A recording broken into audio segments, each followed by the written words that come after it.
guys, welcome to my channel, or welcome back to my channel. My name's Aurora and I'm all about giving you guys quick tips and tricks on how you can perfect your skincare at home. And today on my episode of the Back to Basics series, I am going to be talking all about face masks and why they matter, what they are, and some product recommendations that you guys can try out. So like I said, I am doing a Back to Basics series for the whole month of June. So if you are interested on how to create a perfectly balanced skincare routine for your skin, I would suggest subscribing so you can see my next videos on eye cream and how to actually build your skincare routine. And I would suggest watching my previous videos on facial cleansing, physical and chemical exfoliation, toning, serums, and moisturizers. So now, without further ado, let's get into face masks.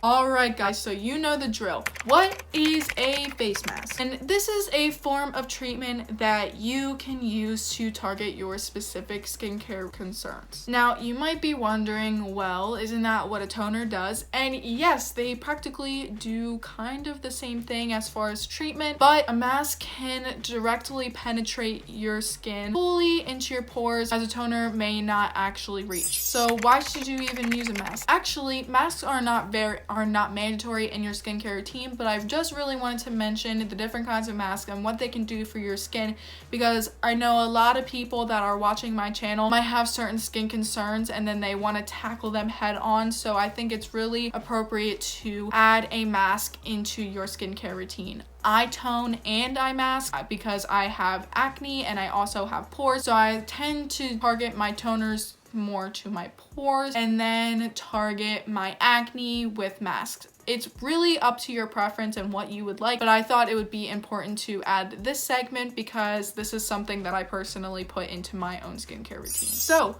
now, things to be wary of. Make sure you read the instructions. All masks are different in how long you keep them on, and if you keep them on too long, they can actually do more damage to your skin. So please make sure that you're reading the directions, how to apply, and how long to keep the mask on for. Also, masks contain active ingredients. Let me know if you guys want me to do a whole video on active ingredients. I did mention them in my physical and chemical exfoliation video as well as my toning video, so I'll link them down below. But just generally, active ingredients are good for your skin if you are trying to target a specific thing, and masks are a form of treatment, so that's really what they do, is target a specific skincare concern. So I actually dug a little bit deeper into ingredients of what you see in masks, and the few things that I was made aware to include in this video is butylene glycol and glycerin. I did mention glycerin in my moisturizing video, but I will mention it again because it is very important. So butylene glycol is an ingredient that helps your skin absorb more ingredients, and that's why it's in a mask, so you can absorb all of the good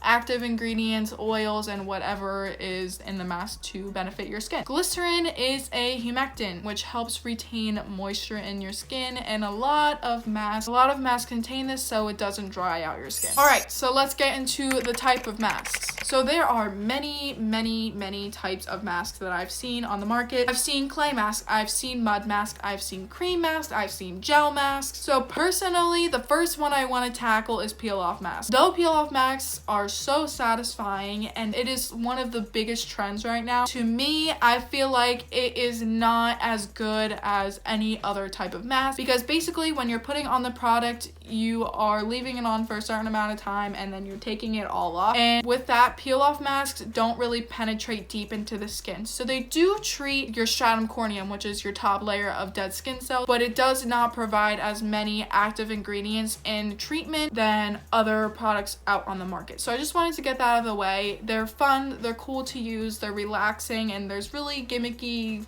like cool looking ones that I just really wouldn't suggest. Alright, so now I'm gonna talk about mud masks and clay masks, and what the difference are and which ones you should use for your skin type. Alright, so for a clay mask, clay is a drying agent which actually helps out oil production, so these would be better for people with acne prone skin or oily skin. There's also different kinds of clay in each mask. There are a few examples just to mention is kaolin clay and bentonite clay, which is found in the Indian healing clay mask, which is great because it helps with acne for sure. But bentonite clay is really strong, so if you have sensitive skin, I would kind of steer away from that and go towards a kaolin clay, which is more gentle and actually helpful for drier and normal skin types. So the other side of things is a mud mask, and these are water-based, which are suitable for all skin types, and because they are water-based, they are more gentle. So mud masks are typically targeted for people that have drier skin because they like to put some ingredients that help with hydration. If I was going to recommend something to a person with more dry skin, then I would suggest either doing a kaolin clay mask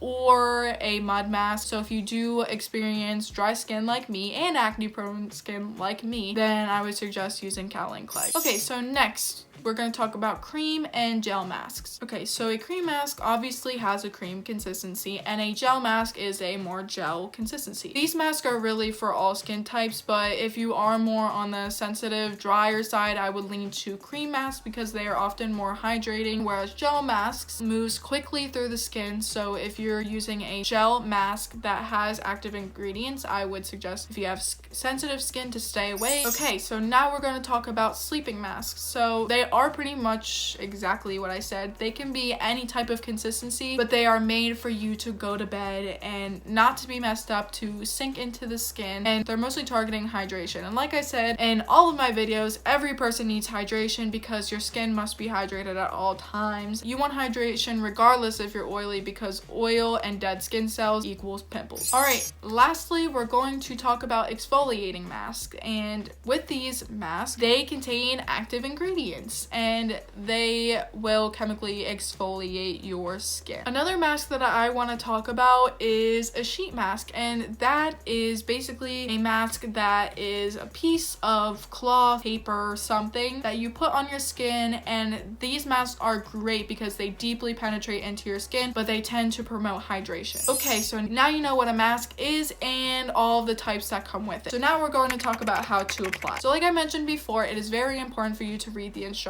because if masks are left on too long or not long enough, they can actually worsen your skin or not help your skin at all. So please be wary of the directions. Depending on what the instructions say, usually I will just have a dry, freshly cleansed face and put the mask where it's supposed to be. So if you have a combination skin and you want to do kind of like a cocktail mask, you can take an oil controlling mask and put it in your T-zone, and then a more hydrating mask on your cheeks, or you can apply all over your face, or you can take a mask and use it as a spot treatment. And actually, I'm going to be talking about spot treatments next month because my whole next month is going to be about acne. So I'm going to talk all about spot treatments and what I recommend. So if you're interested in seeing acne stuff, then stay tuned. With a mask that you want to use as a spot treatment, you just put it on. Usually it's acne, so you're just gonna put it on your acne. After you have applied the mask and you waited the appropriate amount of time, you either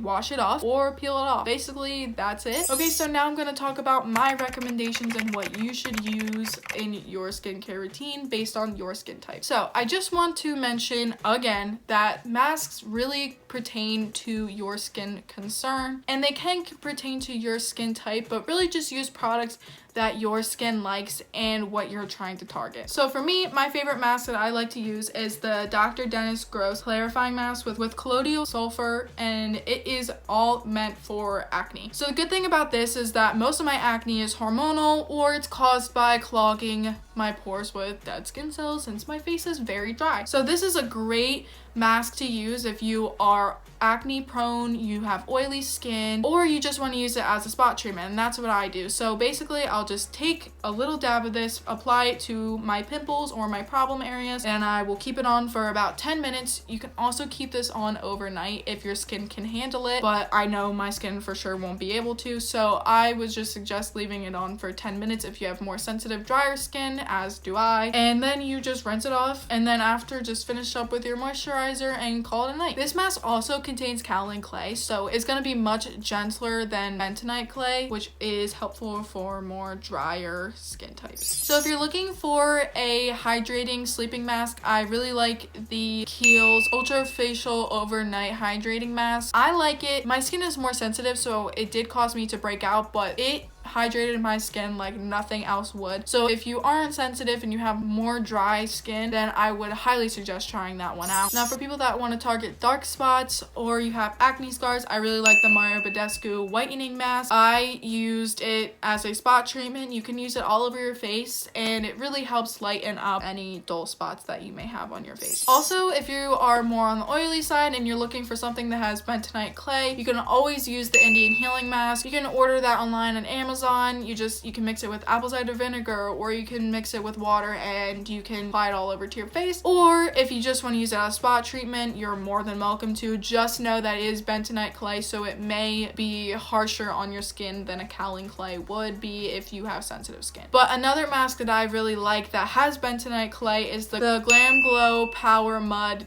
Dual Cleanse Treatment. So this contains bentonite clay and I really like it, especially because my sister has cystic acne and she applies this mask. She says that it helps disintegrate the oil in there right away, which makes perfect sense since there's bentonite clay in it, and I would really suggest that for cystic acne. I also would suggest the Dr. Dennis Gross one as well, because we did try that on her skin and it literally made the cyst go down overnight. It was crazy. Alright guys, so now you guys know everything you need to know about face masks and what you can use to target specific skincare concerns. So as always, if you guys have any questions, just comment down below and I will be sure to answer them. Like this video if you thought it was helpful, and make sure you subscribe so you can know when my next video is, and put on that notification bell so you'll never miss one. Thank you guys so much for watching and I'll see you guys next time. Bye.